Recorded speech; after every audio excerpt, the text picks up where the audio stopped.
Of course, there was no talk of climate change in Schopenhauer's time, but he and many other philosophers understand very well the nature of humanity, a species that is essentially insane. How do you define insanity? Well, basically, an inability to look after its own interests. It seems to be, but the problem is that every person believes that they are the center of the universe, and because of that, they tend to look after only their own interests.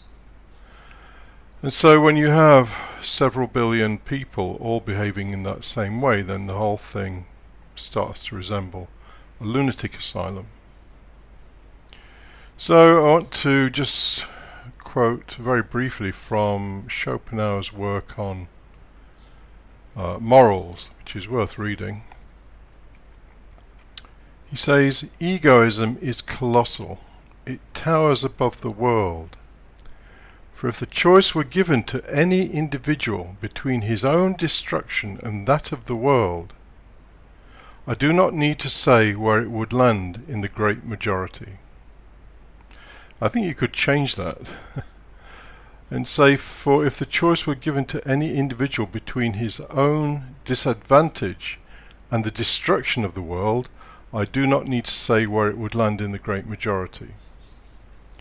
The people who are the power possessors today are blind to anything other than their own personal wealth. They don't care about the planet. They believe they can live in bubbles or something. And so clearly a lot of people are concerned about climate change. There was a demonstration in London recently where a lot of people were arrested.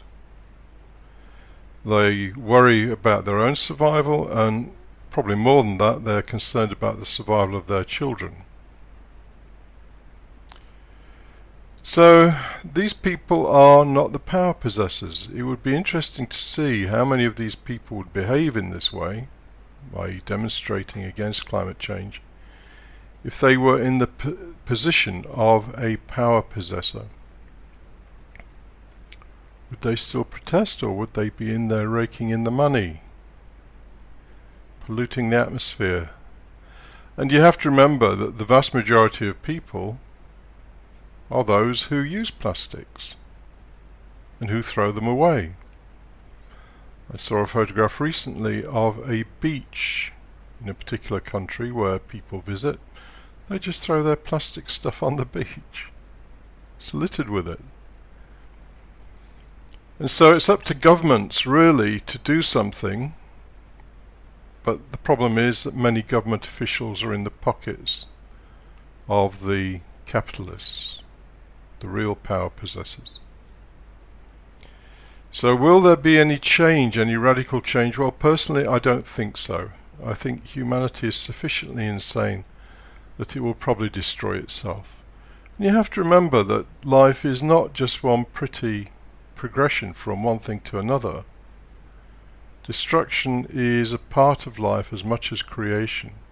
And so it may just be a natural progression from our ability to process materials and to produce things that are effectively destroying the environment, and in the process destroying ourselves.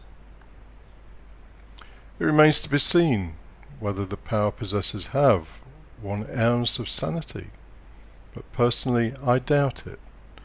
I think they are insane with greed, and that is the way it will stay, and because of that the whole of the human race is going to suffer as a minimum and possibly be destroyed. But I don't imagine the ants will care. The ants will go on forever.